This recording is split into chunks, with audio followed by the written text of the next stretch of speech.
All right, Ricky the Dragon, Coach Let's Rick go. Jimenez. Yeah, this is a cool episode for me. I owe you a lot, man. Honestly, you got me started Uh, in martial arts. I was always lifelong ball sport player, but I spent a year in Phoenix, and during that year, we did a lot of training together, a lot of one on let's one. go. I'll go to your classes, and yeah, you're the coach that got me into this whole martial arts, which I don't even compete or I haven't competed. It's still something on the radar for me, but it's really been a big part of my life, and I've become a trainer since. I was Let's training with go. you, just strength and conditioning, but I Let's bring in a go. lot of what you taught me and a lot of your approach. So Let's go. appreciate you, man, and I'm excited to learn a little bit more here. That's a blessing, man. I'm blessed. I'm blessed. Warms my heart, man, to have that impression on you, man, and for you to go out there and share with others, man. That's what we're here for. That's what this is about, man. That's what we're even on earth for, man. To fucking love one another, build each other up, and grow and evolve together, brother. That's what's up. Exactly. Yeah, that's my thoughts exactly. All right, so you're at Dragon Snake MMA. It's in Tempe, Arizona. What's the backstory? I remember that uh, you had a karate background, and then I think you kind of, from what I remember, you were into it your whole childhood. You competed, all that. You were pretty high level, and then you kind of like stepped away for a while, and then one day you're in the Yep. gym and you're just doing your kickboxing drills with a bag. Someone was like, "Hey, what are you doing? How you doing it? Oh, wow. Can you show me some stuff?" And then that kind of like sent you down this path, and now you've got your own gym, your own team, you've got your guys competing. That's my memory of it. But Yes. but Yes, fill in the dude. gaps, correct anything. Jake, you got a great memory, man. That's pretty. I'll fill you in the details. But wow, man, your brain works pretty well still. uh, um, no, that was years ago when I told you that, man. That was wow. How long has it been actually? It's been like 4 or 5 years. Five It was years. during COVID, I remember. So that was probably 2001 or 2021 or maybe end of 2021, beginning of 2022. That's when I was out there, Wow, that's crazy, or maybe man. 20 to 21. So yeah, so it's been 4 or 5 years. Wow, man. Yeah, that's crazy that you remember that, man. I'm flattered, man. That's really fucking cool, man. That's how it worked. I was my uncle Lewis, my dad's oldest brother, was fifth degree is a fifth degree black belt master instructor in Chinese Kempo karate, which in order to earn his fifth degree black belt, he had to develop his own style of Kempo, which he called Jimsu Kempo karate. Uh, JIM hyphenation TZU um, Kempo karate, which the name Jimsu, it comes from our last name, Jimenez. The JIM are the first three letters in our last name. And then TZU is kind of in the Cantonese the way to say the way of. So it was Jimenez way of Kempo. And he named his style Jimsu Kempo karate. My uncle Lewis actually opened the first Kempo karate school in Toledo, Ohio in 1970. Back in my hometown, Toledo, Ohio.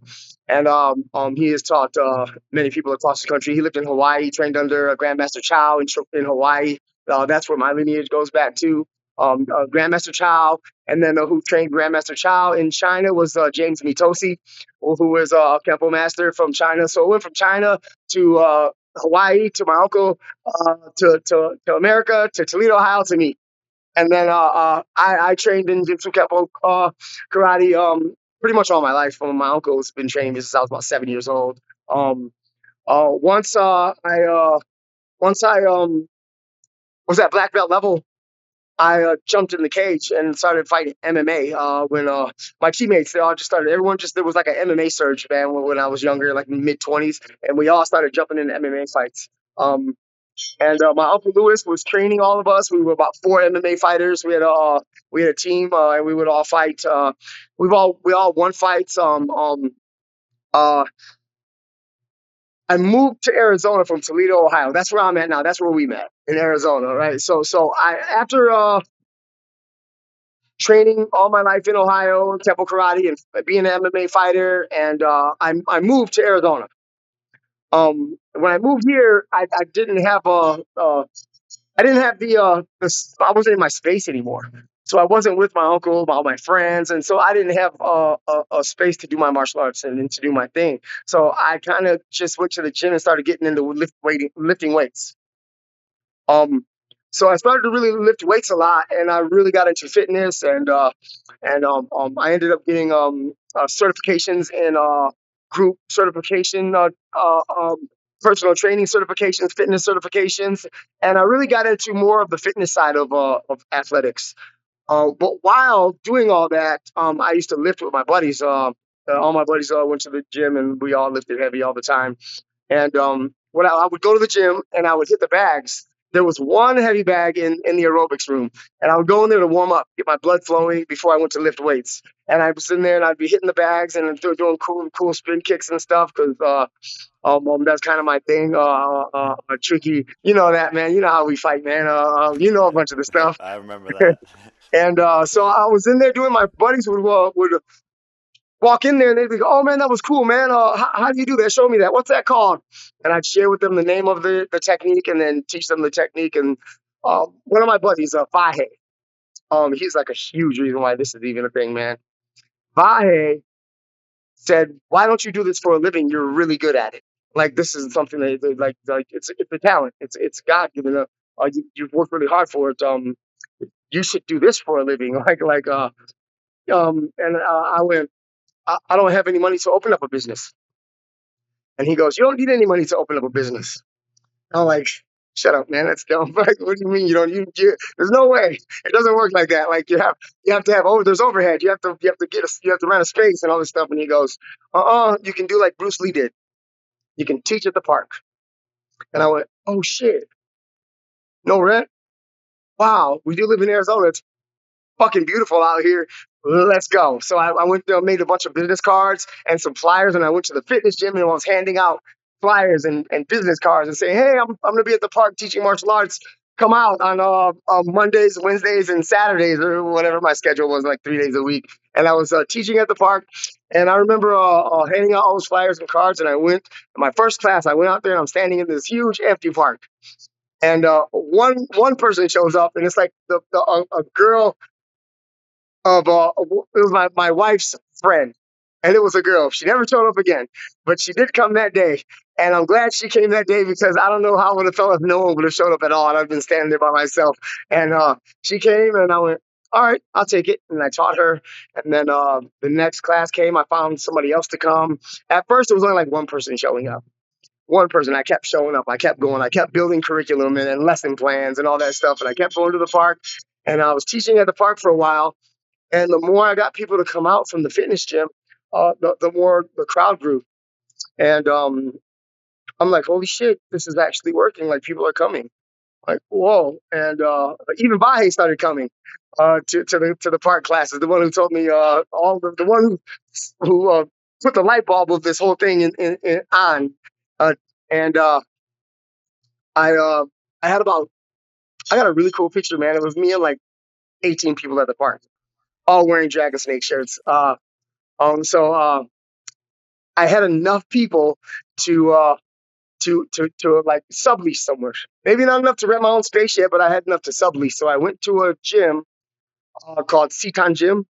Sitan Gym is a Muay Thai gym, and I didn't know what Muay Thai was. And I walked into it, and there was a gentleman there by the name of Tiago Azaretto who ran that gym. I walked in and I said, "Hey, I got a question for you. Is there any way I can rent your mats, like some space on your mats in an actual martial arts gym, like for an hour at a time, or whatever cost it'll be, so I can grow my program?" And he said, "You know what?" He said, "10 years ago, I walked in a man's gym and asked him the same thing you're asking me today." And he went, "Yes, I'll pay. This is my moment to pay that forward." So I started renting a hour at a time at his martial arts gym to teach my program and grow it from the park. And then that was when I was introduced to Muay Thai. And I fell in love with Muay Thai. They were hitting pads, and while we were training, we were doing all MMA training. And I went, "Hey man, that looks really cool. Can I do that with you guys?" So I started training in MMA. I mean, Muay Thai, and started competing in Muay Thai. And Tiago was in my corner for my first Muay Thai championship fight, and I won that. added that to my MMA repertoire. I won a kickboxing championship, MMA championship. Um, as I'm doing all this, I'm competing and teaching, and I've uh, I've trained state, national, and world champions on an amateur and professional level. And myself am a champion in 3 different combat sports, from starting a class at a park that only one person showed up to that I've never seen again. And it was a long road. There was a lot of times that I was like, why are you why are you? Oh wait. Anyway. From Seaton Gym, I built up my people enough at Seaton Gym. Let me rewind a little bit. I jumped. I skipped a chapter. Um. So at Seaton Gym, I had built up my program to where one day Thiago pulled me in the office and he goes, "Hey Rick, man. I hate to do this. There was like maybe 3 years in. I hate to do this, man, but you got to leave." And I was like crushed. I was like, "What?" He was like, "You got to leave, man." He was like, "Your program's too big now. We can't have. It's not big enough for both of us here." And I was like, "No way." He was like, "Yeah." He was like, "So next month, but at the end of this month, you gotta find something else." And I'm like, "Oh shit, wait." And so I was like really crushed about that and hurt. And he said, "You gotta go because you get comfortable in life, and change is hard. You know how it works, man." But I left there and I started to just rent space in malls, plazas, and things like that. I shared a space from there with another coach, 50-50. And then 5 years ago, I've probably been in the game for about 10 years and I've owned my own space. 5 years ago, I opened up this space that I'm in now, Dragon Snake MMA. So now I have my own gym, my own curriculum, my own students, my own everything. Built myself up to championship training level, and now I'm here at Dragon Snake MMA, where we have our championship belts on the wall. We have That's sweet. the Dragon Snake logos all over the place. We got the boxing ring in here. Uh, we got That's awesome, man. the You've Dragon done a lot Snake of updating over the logo. last few years. We remember when you came in? There wasn't a Yeah, lot here. I think there was only a mat. yeah. There was the mat and the know-how. That's you had Yes, that. yes. But we've come a long way, man, and I'm super proud of it. So Yeah, that's where I come from, man. I come from a karate background uh, through my childhood, Muay Thai, kickboxing, and MMA. Obviously, I trained in jiu-jitsu at jiu-jitsu gyms. But what I did is I took all of that experience that I got from Muay Thai, kickboxing, MMA, and I did what I like to call what my uncle used to like to call cut the fat. I took all the things that I learned because you learn a lot of things in the martial arts, and some stuff you're like, that'll never work. Like there are things, and no disrespect to your coaches, maybe something might work for them, not for you, or something might work for one of your teammates and not for you. So I took everything that I felt was the most applicable in the sports that I competed in and used in my competitions.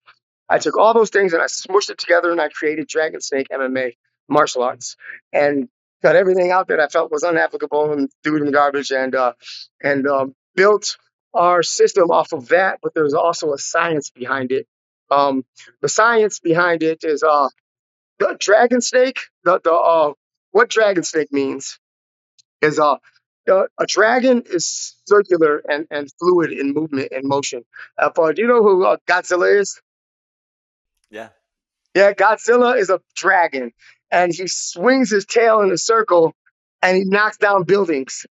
Right? His tail is his weapon. He's circular in motion. If you ever see a dragon flying through the sky, and it's like it doesn't just go straight, right?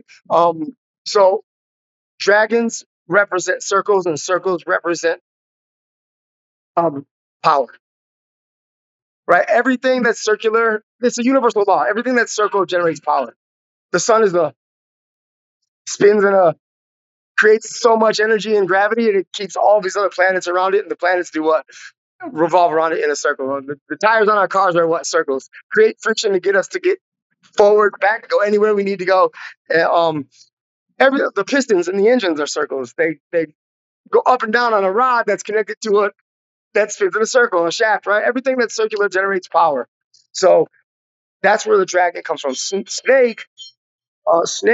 coil up and they strike in straight lines. So straight lines represent speed. The quickest way to get from A to B is Direct. a straight line, right? So, I mean, a snake will bite you so fast you won't even see it. It'll be like a blur. You're like, oh shit, I just got bit by that snake. I didn't even see it happen. It was so fast, it was a blur. So straight lines generate speed.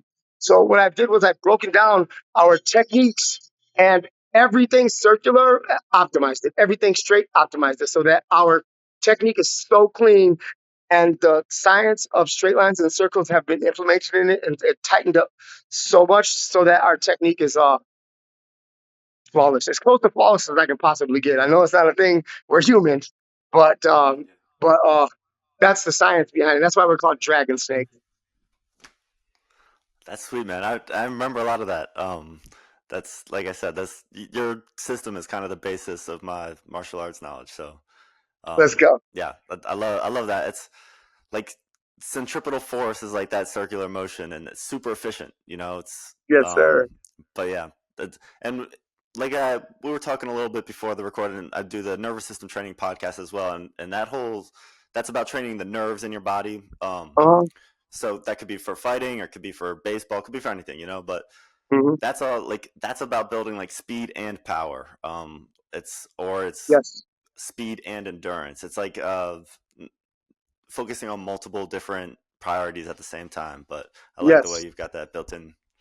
Um, Sweet, man. So this is the Quality Values podcast. So I like to go a little. I like to go deep on this. And so let me ask you, like, what has been your motivation? It sounds like you started as a martial artist, as a fighter, and obviously, you won some championships in multiple different disciplines: Muay Thai, kickboxing, MMA.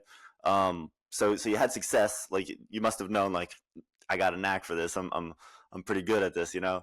Um, but like it sounds like off the bat that wasn't the case as a trainer. Like you're in the park, like you had to like feel in your gut, I'm good at this, before the results were there to speak. Like maybe that didn't come as naturally to you as the fighting. So what was it that like gave you the motivation to continue to grow? Was it that you wanted to be an athlete and you wanted to support yourself like through coaching to follow your athletic pursuits? Was it helping others learn the stuff that you've learned? Like what's kind of been like, why did you show up the next day when only one person showed up the first day coaching? Why did you continue showing up? Why did you go out and take these risks, buy your own gym when you didn't know if it was going to work out? Rent the space when you didn't know it was going to work out. Like, what's kind of Hmm. the motivation? I like to get under the surface a little bit.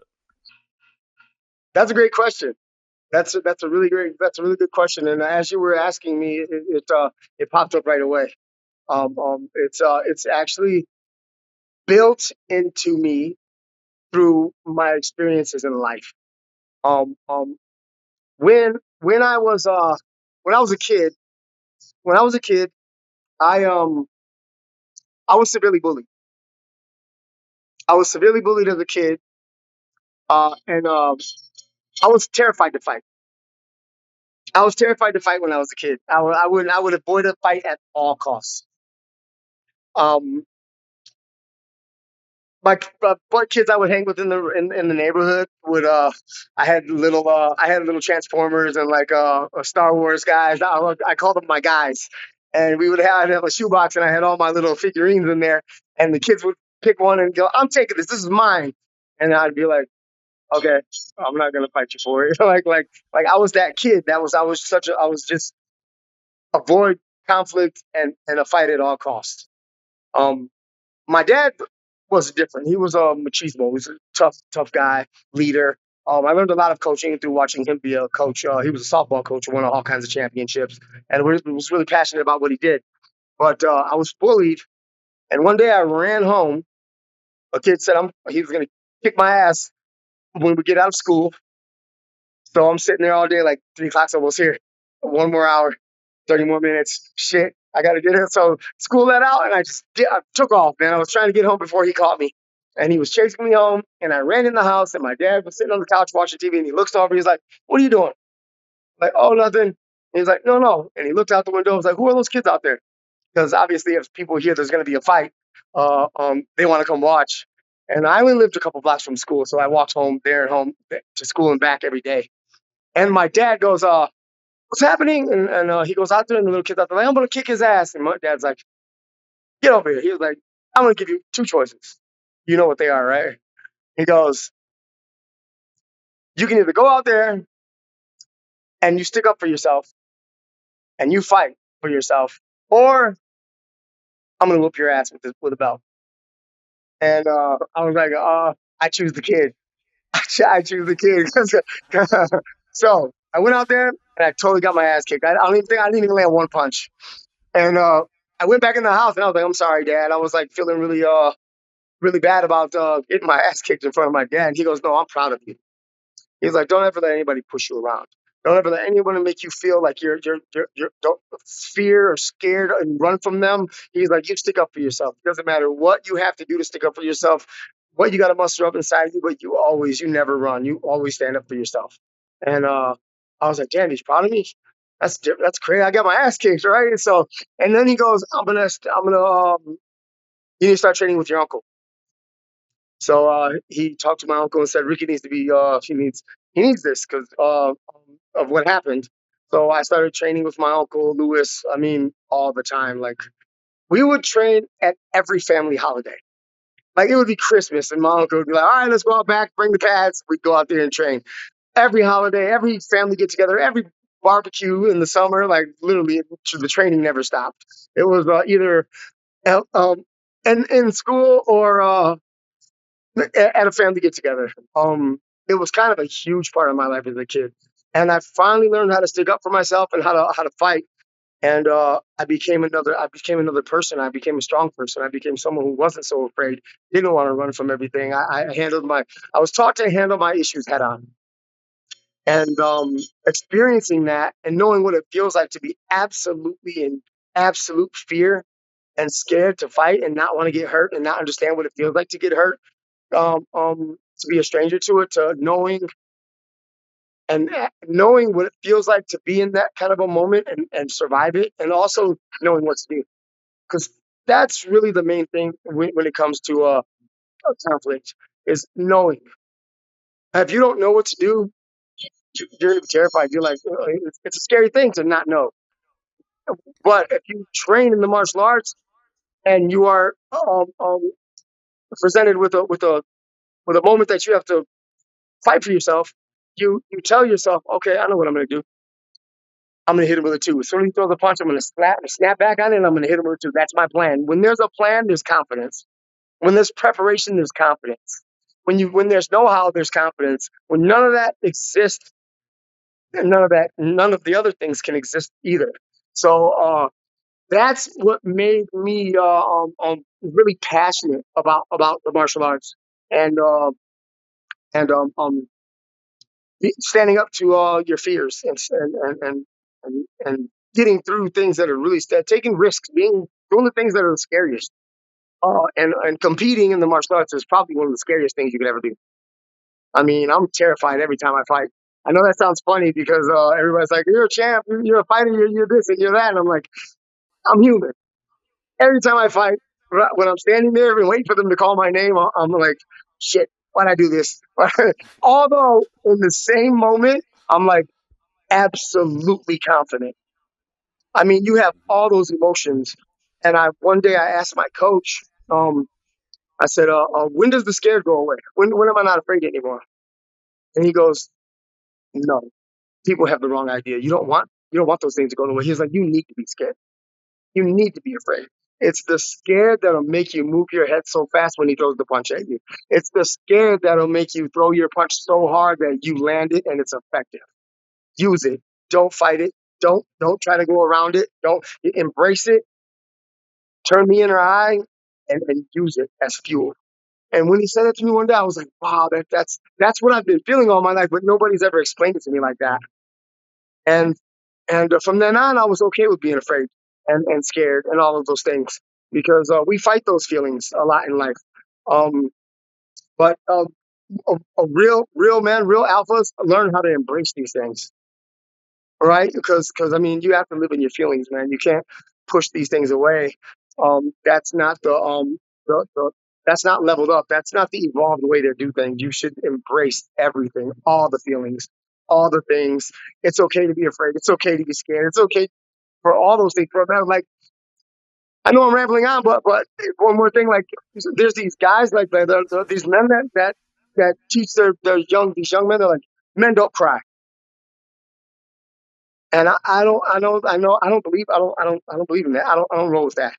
Men cry, not over everything, but you should be allowed to live in your feelings, right? Uh, shit, I cry sometimes, man. I mean, I'm a fighter. I'm tough, but I cry.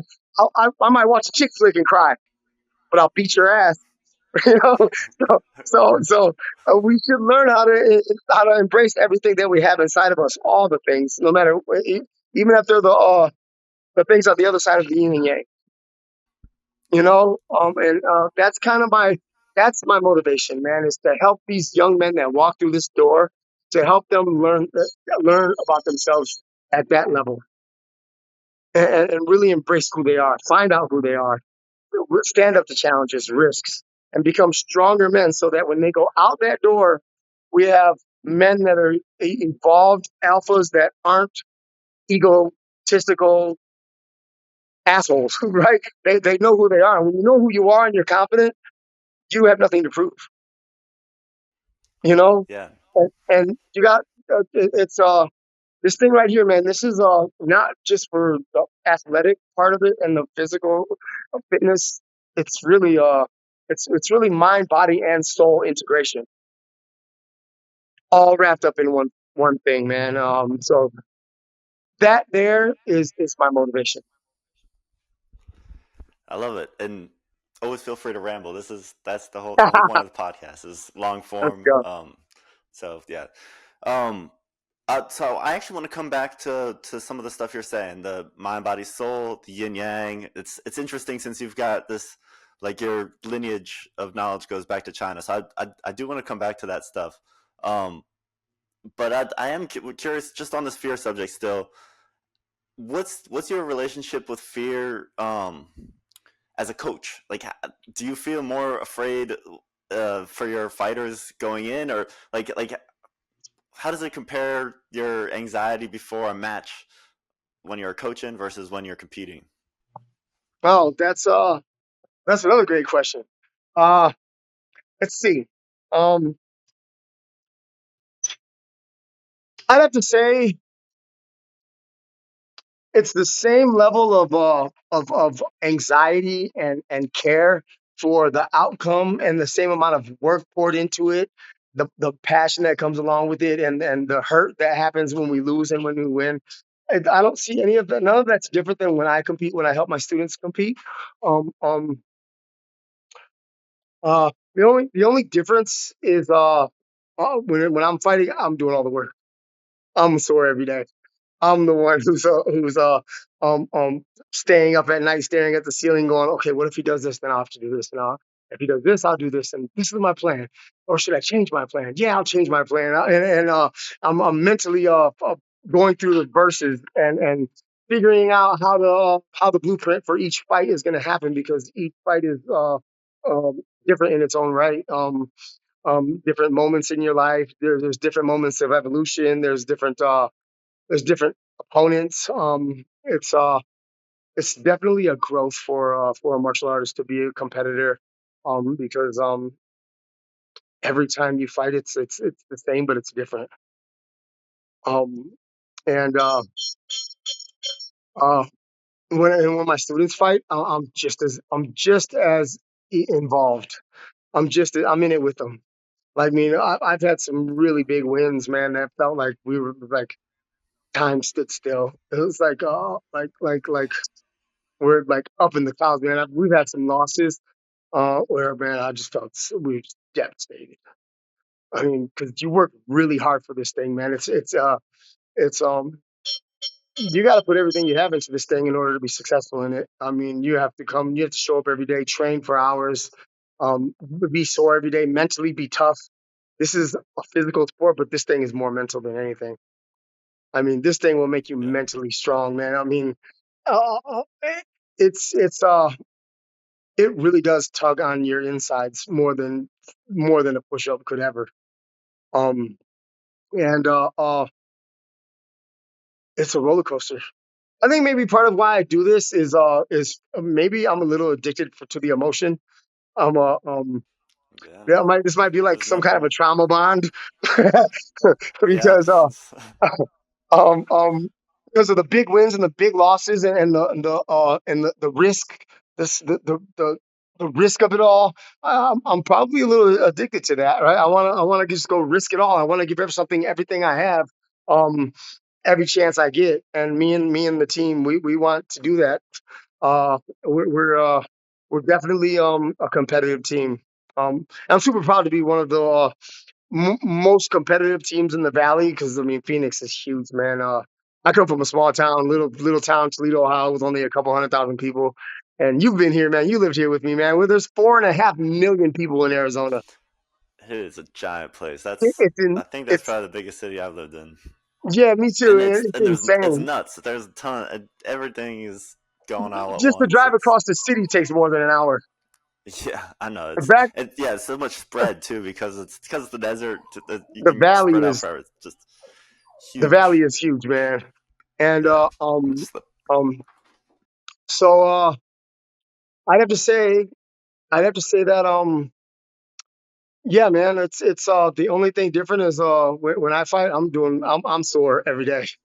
But same investment on every time we go in. yeah. Yeah, it's I don't know if you've seen the Incredible Hulk movies, but kind of what you're talking about with the fear going into it reminds me of that because in the first movie, like the Hulk, he becomes the Incredible Hulk, and he gets angry, he loses control, he Mhm. gets big and green, you know, creates a ton Uh, of damage, and wakes up and has to deal with all the consequences.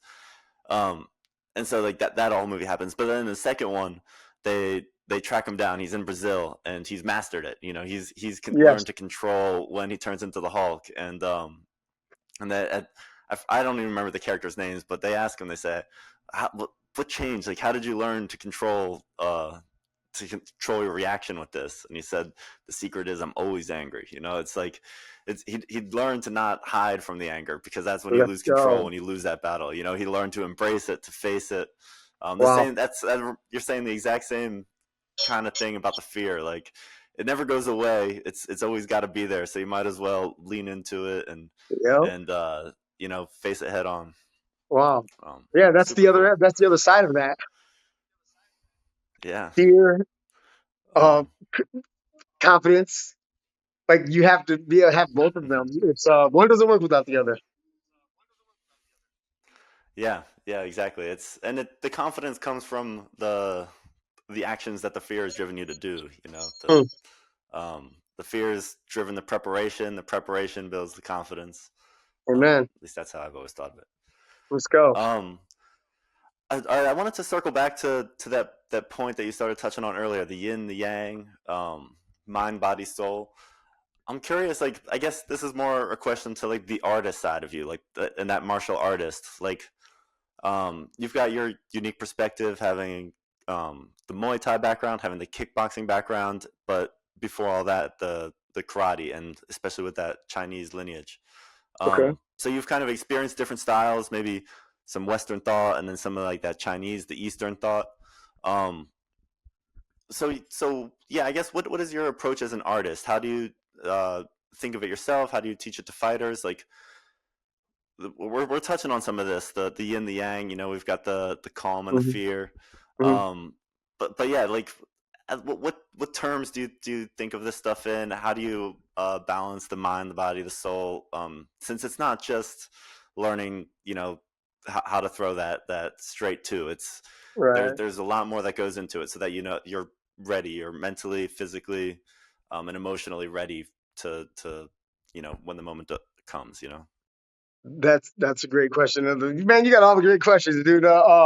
This is a good it's a good challenge. I like it. Let's see. I think a coach. I mean, a real coach, like someone who really cares about what they do, and they're deeply, it matters deeply to them. Not only I anyone can show you how to throw a punch. Anyone can show you that. I take a lot of pride in showing and teaching my students why we're doing what we're doing. The all of the at all angles of this thing, and especially the mental attitude of it all. Um, no, you have to explain as a coach to your fighters. Like, first off, when we're on the mats, you have to be a different person. When you're on the mats, you have to you almost have to flip into your alter ego. You got to become someone who is you got to be a little bit mean, and I mean that with love. Like our our one of our mottos at our gym is Dragon Snake MMA, where friends punch friends in the face. And I know that sounds I know that how that sounds, but I mean, like I said, balance. There are two sides to everything, right? You have to know how to control those. When I tell the guys on the mat sometimes, and I go, in order to be a great martial artist, you have to be a great liar, right? I tell them on these mats, you have to be the best liar. The best martial artists are the best liars. That make you believe something's happening that's not. They show you something, they pick you. They're like pickpockets. They like bump the shoulder, but they take your wallet out of your pocket. They show you the right, but hit you with the left. It's a mental game. And I tell them, you got to be the best liar you can be on these mats, but not out there in the world. Out there in the world, don't be who you are on these mats. You have to turn the switch. You got to get in the phone booth like Superman. Put your suit on, grab your suitcase, and be that guy. When you're in here, you hop in the phone booth, hit the mats with your Superman cape on. Right? You have to learn how to control that because and in here especially with aggression and the need to have the ability to have the aggression to hit someone in the face, to take them down, to hurt another human being, right? And I don't mean like trying to kill them, but it does take a certain level of tugging at your inner warrior to have the ability to punch another human being in the face. Not only punch them, but with technique, with a plan, and be able to think this process out, and your technique become successful. Um, um, there are 7 elements of an effective technique. The first three are mental, has nothing to do with the actual punch, right? Mental attitude, oneself's confidence, and oneself skills and abilities. I tell my guys, when we're training, you have to be confident in yourself. You can't go, I don't know if I can do this. Manifestation is real. If you believe in yourself and you believe you can do it, first and foremost, before you even throw the punch that we're teaching, you'll be able to. If you don't believe you can do this, if you're already doubting yourself, it's not going to happen. Mental attitude is the very first element of an effective technique. And this is the embodiment of the martial arts, not the actual punches. Right? Mental attitude, breathing. Breathing is super important. Not only to exhale when you throw your strikes, because when you exhale, your body relaxes, and in a relaxed state, you move more fluently. But breathing helps you control your nervousness. You're going to be nervous, but with the right breathing, you can slow your heart rate. And when you can control your nerves, you make better decisions, right? Instead of off of emotion, making decisions off of emotion. And we both know making decisions off of your emotions is a bad move. and I teach them to breathe correctly and control these things, control your insides, and then stance and subsequent posture is super important.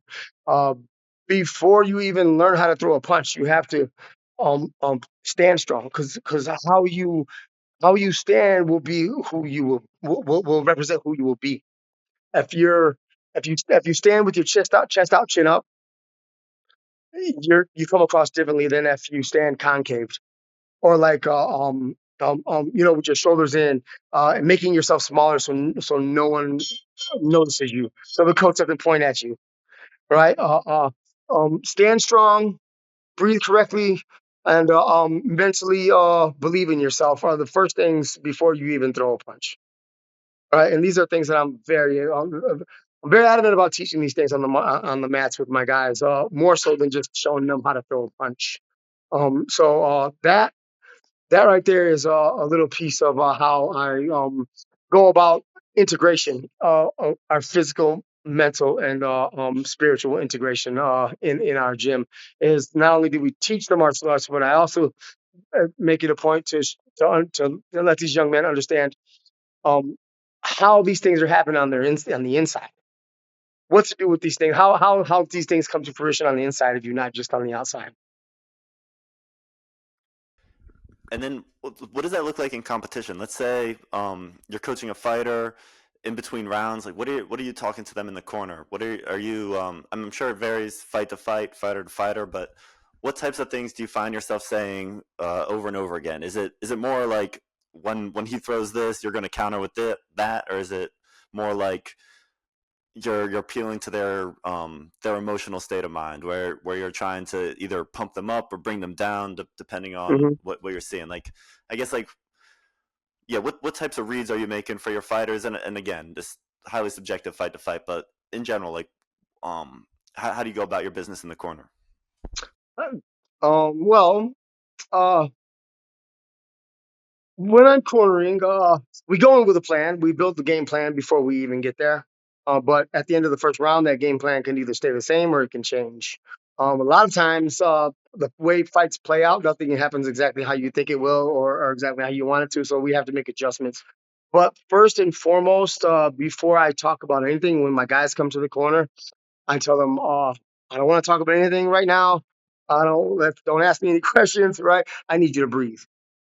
I need you to bring your heart rate down. I need you to relax a little bit. I need you to come down. I even tell them we only get 30 seconds. Sometimes I go, I need you to breathe a little bit. I need you to take 3 deep breaths. And I breathe with them, and I go I do this this with them so that it helps them calm down. And I even tell them, you got all the time in the world. We're gonna bring you back. We're gonna cool you down. You're gonna be fine. And they're like, oh, awesome, I'm good now.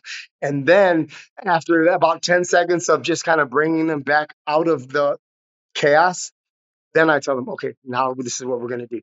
And I always go with, I'd have to say 3 things. Um, if you tell them too much, they go out there like, what do you say? like, or if you don't tell them enough, then they don't have enough. I always go with 3. So what I'll do is I'll say, okay, this is what we're going to do out there. He's throwing the 2, and I need you to do this about it.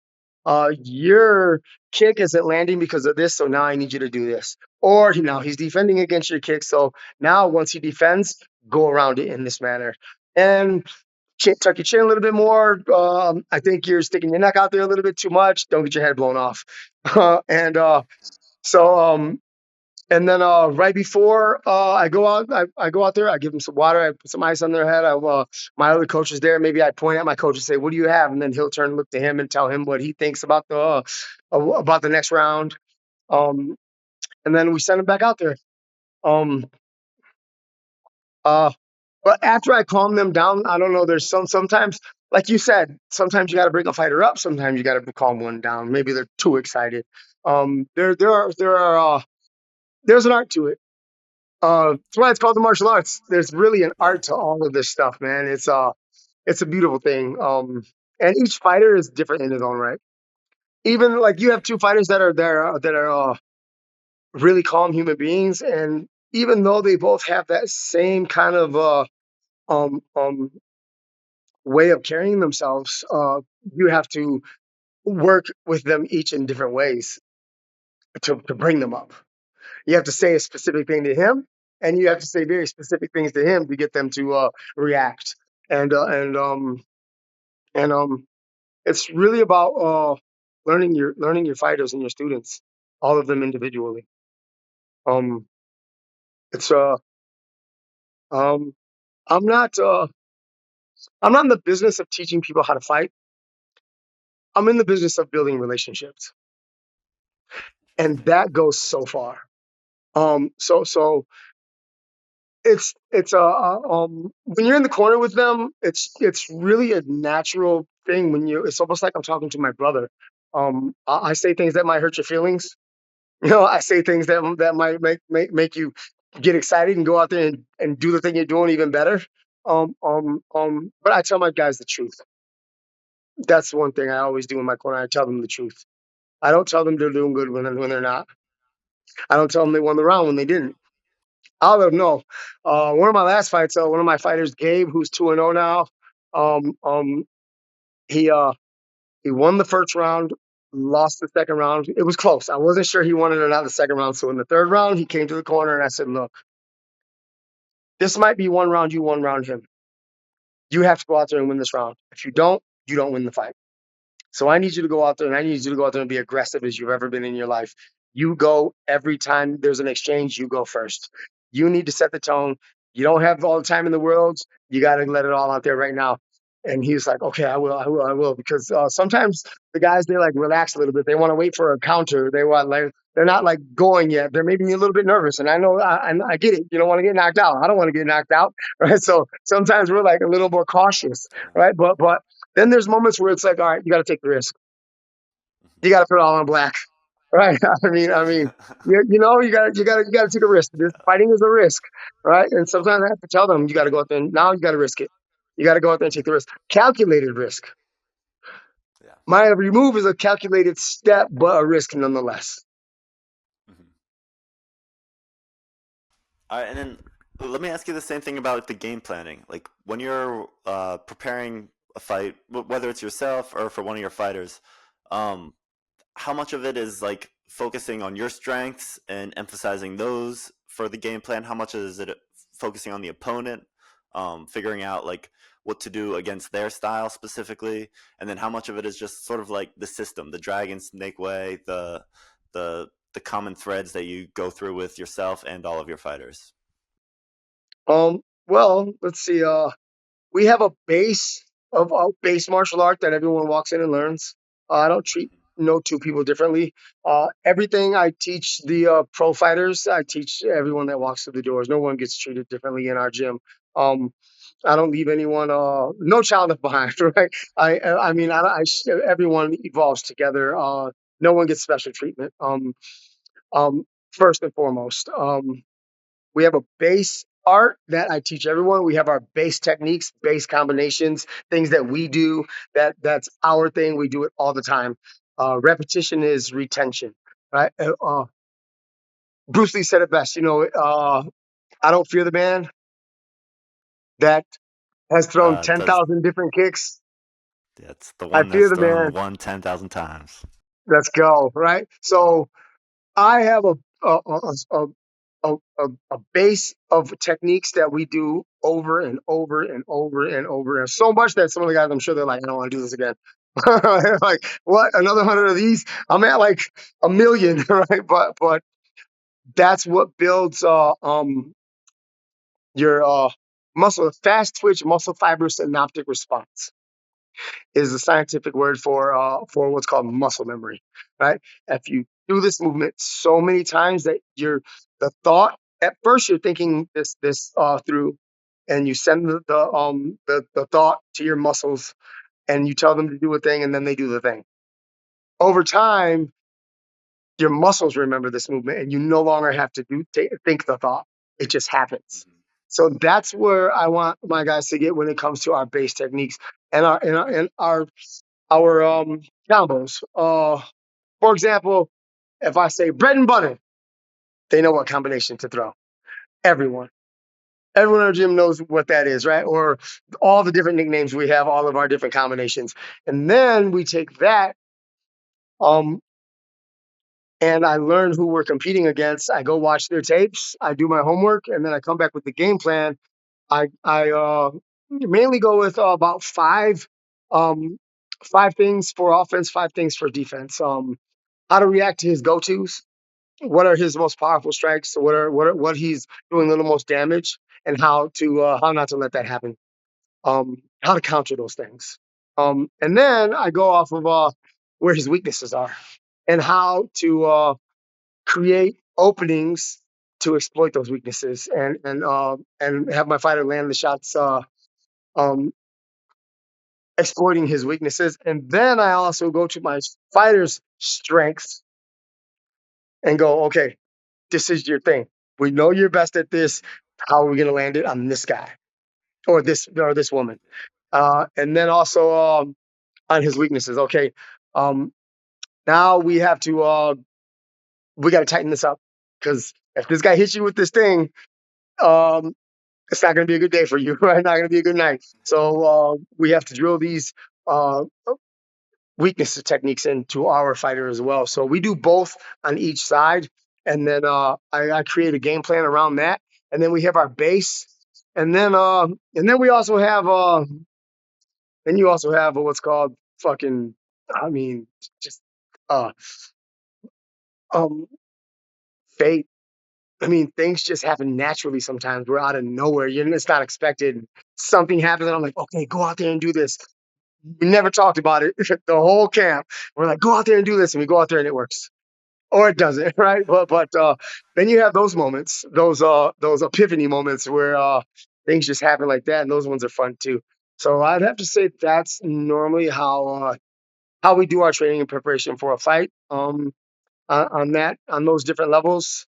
Um, and that's how we do it, man. Our base, our opponent, our strengths, weaknesses, and then our own strengths, weaknesses, and prepare for the competition. I love it. It's balanced approach. It's got to take it in all factors. That's what you got to do.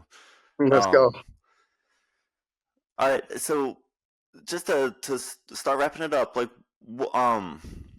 I love martial arts. Like I again, you're the guy who got me No, into it. let's So go. much appreciated. But for someone who doesn't do martial arts, what have you gotten out of it? Uh, Not just physically, but emotionally, spiritually, in your soul, body. And why would you suggest someone tries it? Um, um, I'd have to say, I'd have to say, wow. I guess there's a million different reasons why someone should come in, and there's different ways to grow for each one of us.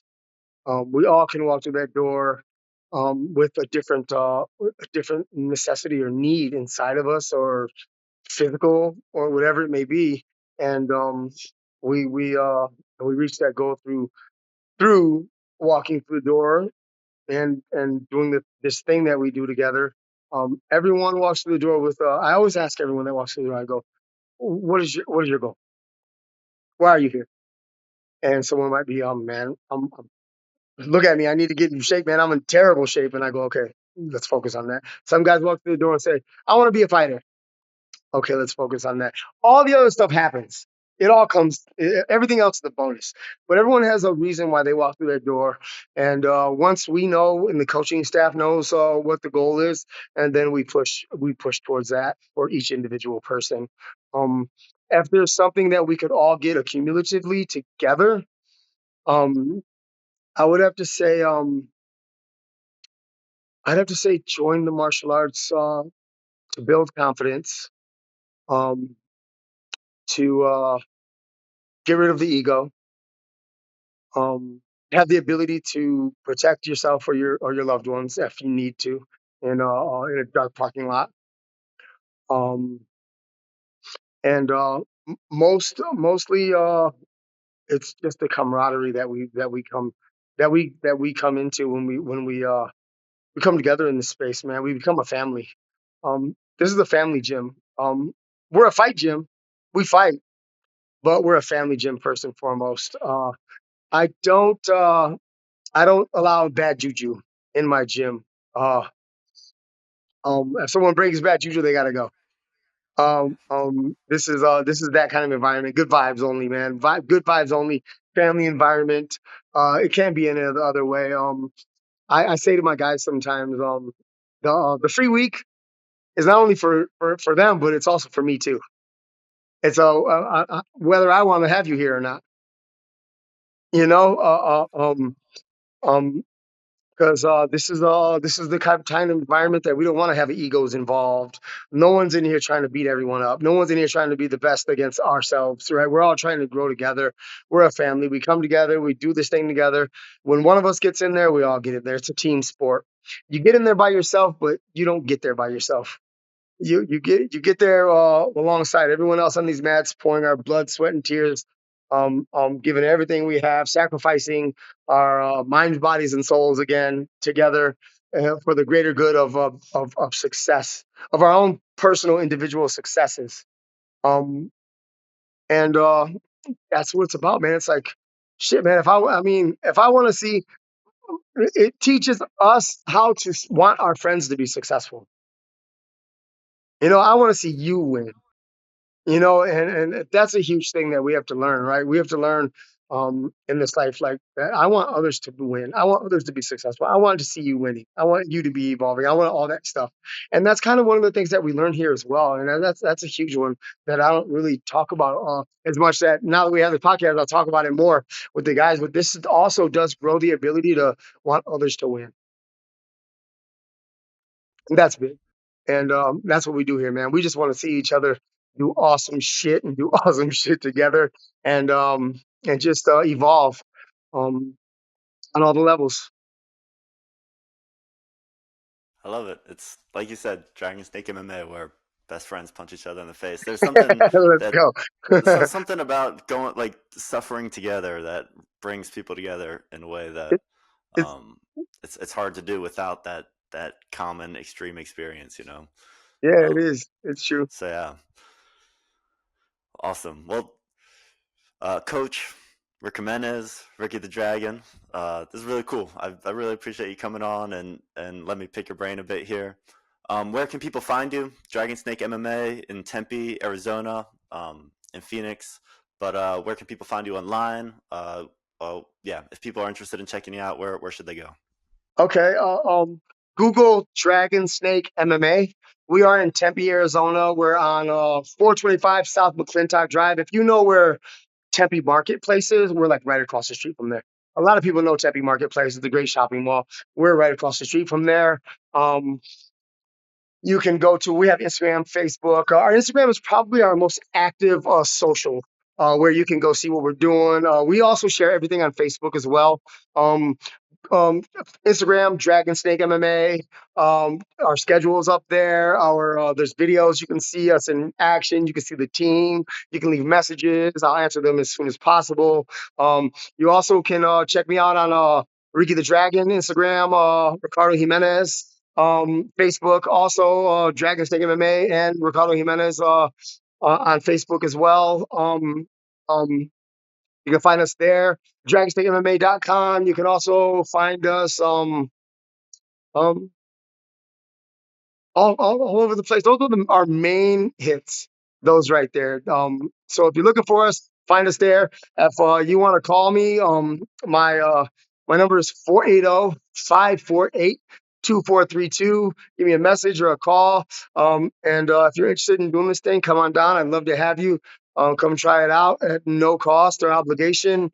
Um, and just That's my number. That's my business number, but it's also my personal number. Like this is my whole life. Nothing else matters, right? I don't do anything else. So if you call this business number, that's my actual number. So anyone out there who wants to try this out, man, give me a call or a text, and we'll get you down here. We'll have some fun. Awesome. Well, thank you, Coach. Can you do one more spin of the gym? Just Yes. let me get one more look at it. Let's see.